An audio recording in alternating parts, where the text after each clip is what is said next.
मैं बस इतना ही कहना चाहती हूँ कि अगर एक भी प्रूफ है कि मेरे पिता ने उनकी तरफ जो ये एलेज कर रही हैं आंख उठा के भी देखा है, तो आप मेरे पिता को फांसी चढ़ा दीजिए। लेकिन प्लीज एक बार मेरे केस के जो सारे फैक्ट्स है वो तो लोगों के सामने आने दीजिए।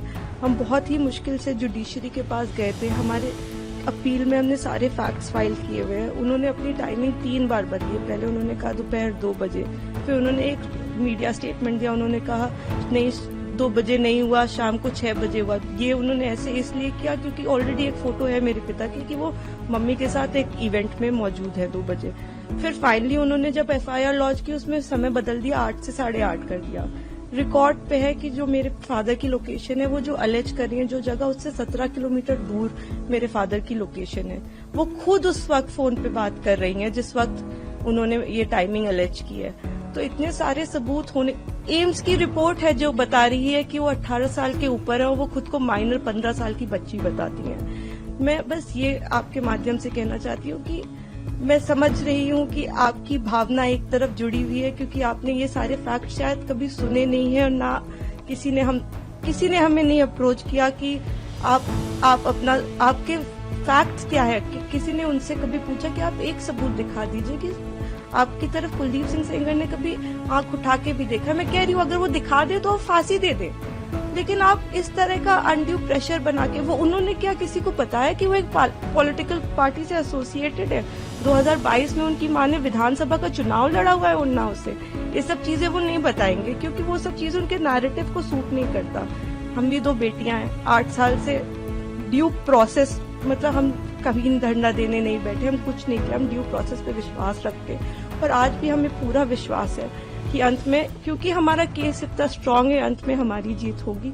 लेकिन 8 साल हो गए। मैं आपसे हाथ जोड़ के विनती करती हूँ कि प्लीज एक बार मेरिट्स पे हमारा केस सुन लिया जाए। हम कोई दरिंदे नहीं है, हम भी नॉर्मल परिवार हैं और वो हमें कुछ भी पावरफुल बोल ले या कुछ भी कह ले, असल बात तो यही है ना कि 8 साल से इतने सबूत होने के बावजूद वो जेल में बंद है क्योंकि एक बार आपने ऐसा झूठा इल्जाम उन पे लगा दिया।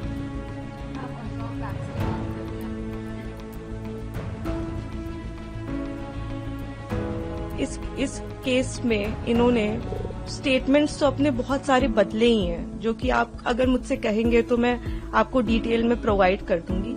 इन्होंने समय 3 बार बदला है। पहले इन्होंने कहा कि दोपहर को 2 बजे कुलदीप सिंह सेंगर ने मेरे साथ रेप किया। उसके बाद इन्होंने कहा नहीं दोपहर के 2 नहीं बज रहे थे, शाम के 6 बज रहे थे। फिर इन्होंने चेंज किया, कहा नहीं ये नहीं हो रहा था, शाम के 8:30 बज रहे थे। जब सीबीआई ने मेरे फादर की लोकेशन निकाली तो उनकी लोकेशन 17 किलोमीटर दूर उनके उन्नाव ऑफिस की पाई गई। सीबीआई ने दूसरे केस में सीबीआई ने जानबूझ के हमें चार्जशीट किया और उसके बाद जब दूसरे केस में चार्जशीट लगाई तो हमें पता लगा कि हमने जब वो CDR देखे तो हमें पता लगा कि ये तो उस वक्त पे फोन पे बात कर रही थी। तो सीबीआई ने भी जानबूझ के, आई डोंट नो किस प्रेशर में आके सारे इंस्टीट्यूशंस, लेकिन सीबीआई ने प्रेशर में आके हम पे इनके कहने पे चार्जशीट लगाई। मैं देखे किसी पे इल्जाम नहीं लगा रही, मैं बस ये कह रही हूँ कि अभी भी ये सारे तथ्य हमारी अपील में मौजूद है। हमारे पास इनका एक रिकॉर्ड है। एक बार हमारी बात प्लीज सुन ली जाए क्योंकि हम भी बेटियां हैं, 8 साल से इधर उधर भटक रहे हैं। उनके साथ देने के लिए तो बहुत लोग हैं। हम अकेले ही कोर्ट जाते हैं, अगर वो हमें गाली देते हुए भी हमारे बगल से निकल जाती है तो उनके पास सिक्योरिटी है, हमारे पास मैडम सिक्योरिटी नहीं है। वो गाली भी देती है तो भी सब कहते हैं कि तुम्हें अपने पापा को निकालना है ना बेटा, तो सीधे देखती रहो, गाली खाती रहो, लेकिन तुम्हें जवाब नहीं देना है। हमने आज तक किसी को जवाब नहीं दिया, यही सोचते हुए क्योंकि हम प्रोसेस में कि हम हर चीज सही ढंग से करेंगे, हम किसी ऐसे वैसे लोगों के पास नहीं जाएंगे। तो कहीं ना कहीं इतने सबूत है इसमें कि हमें जीत मिलेगी, तो हम उसी का इंतजार कर रहे हैं। हमारी बस हाथ जोड़ के यही कि हम बिल्कुल विश्वास करते हैं, हम सारी संस्थाओं पे विश्वास करते हैं, लेकिन मैं बस इतना प्रे करना चाहती हूँ कि किसी के प्रेशर में आके कोई काम ना हो। आप सबूत देख के काम करिए, अगर सबूतों में हमारे जरा सा भी आपको गड़बड़ लगे तब आप ये काम करिए, लेकिन नहीं है। उनसे कहीं ना वो एक चीज सबूत दिखाए।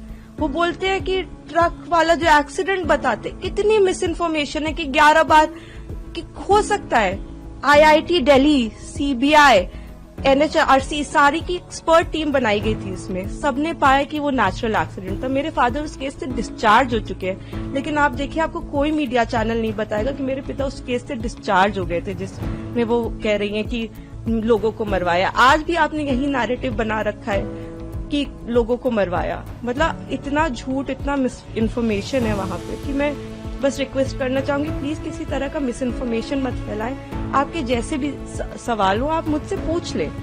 आप फादर की डेथ की बात करते हैं, मेरे पिता उस वक्त टाउन में ही नहीं थे, he was not even present in Unnao. जी जी जी, मैं इसीलिए मैं ट्विटर पे रोज मुझे रेपिस्ट की बेटी और जाने क्या क्या कहा जा रहा है, तो मैं जानती हूँ अगर हम अपने फैक्ट्स भी ट्वीट करते या हम फैक्ट्स भी बताने की कोशिश करते तो हमें बहुत अलग अलग नामों से बुलाया जाता है। हम जवाब भी नहीं दे सकते क्योंकि सारी हमें पता है कि सारी संवेदनाएं वो सब एक तरफ जुड़ी हुई है। हम तो बेटियां है ही नहीं, लेकिन ठीक है हम सब झेल रहे हैं। लेकिन जो आप वही मैं कह रही हूँ ना कि तथ्यों पे कोई बात करे। आप कह रहे विटनेस, किस विटनेस को मरवा दिया? अगर एक रिपोर्ट है कि वो नेचुरल एक्सीडेंट था तो हमने कैसे वो कराया? आप बताइए ना। IIT दिल्ली तो झूठ नहीं बोले, एक्सपर्ट टीम्स बनाई गई, इतना प्रेशर बनाया गया। मेरे घर में रोज रेड मारते थे, रोज मेरी माँ को परेशान करते थे, मुझको परेशान करते थे, क्योंकि उस वक्त भी इसी तरह मीडिया में प्रेशर बनाया गया था। तो मैं बस इतना ही मैं सच में it's my humble request to all of you, आप पहले केस जान लीजिए, आपके जो भी सवाल हो आप कर लीजिए। मैं डॉक्यूमेंट्स लेके आपके सामने बैठने को तैयार हूँ, लेकिन प्लीज किसी की कही सुनी बातों पे मेरे पिता के साथ ऐसा मत करिए। 8 साल से हम न्याय के लिए लड़ रहे हैं, प्लीज। पहले दिल्ली हाई कोर्ट ने उनको बेल को रोक दिया है, बहुत बड़ा प्रोटेस्ट भी हुआ है और उसके बाद जो है जनरल मंत्री प्रोटेस्ट हुआ। जी मैं सारी चीजें देख रही हूँ। मैंने आपको इसीलिए बताया कि कुछ उनके पॉलिटिकल अफिलिएशंस भी हैं और मुझे कोई वो बिल्कुल प्रोटेस्ट करे, लेकिन जहां वो प्रोटेस्ट कर रहे हैं उनसे आप एक बार जाके कह दीजिए कि आप प्लीज सबूत दे दीजिए, एक बार दिखा दीजिए कि क्या सबूत है कि कुलदीप सिंह सेंगर ने आपके साथ ऐसा ऐसा किया। एक बार मैं मीडिया के मेंबर से रिक्वेस्ट है कि कोई भी एक बार जाके उनसे पूछ ले कि आप एक सबूत दे दीजिए। मैडम, मैंने तो 6-7 पॉइंट बताए हैं, आप एक पॉइंट बता दीजिए कि ये सबूत है कि आपके साथ ऐसा ऐसा उस दिन हुआ, सिवाय आपके बोलने के, जिसमें भी आपने कई बार अपने बयान बदले हैं। आपने मेरे पिता पे आपने एक केस फाइल किया, अन्य लोगों पे 2.5 महीने बाद आपने सोच समझ के, शायद ये आप में से कम लोगों को पता होगा, सन 2000 में इनके चाचा हिस्ट्री शीटर हैं, उनपे 17 मुकदमे हैं, 17, and these are not put by us. मैं जब पैदा हुई हूँ उसके पहले से मुकदमे चल रहे हैं, तो इसके पहले कि लोग इसमें भी कुछ सोचे। 17 मुकदमे सन 2000 में वो मेरे चाचा पे अटेम्प्ट टू मर्डर का उनके ऊपर केस चला है, वो इस वक्त तिहाड़ में बंद है, जो इनके चाचा है। तो आज की इनकी दुश्मनी नहीं है हमसे, इनकी दुश्मनी हमसे पुरानी है। तो बहुत सारे कारण हैं। अगर आप कोई भी मुझसे सवाल पूछना चाहते हैं तो आप मुझसे डिटेल पूछे, मैं सारी सवालों का आपका जवाब। मैं बस चाहती हूँ कि आप फैक्ट्स पे बात करें।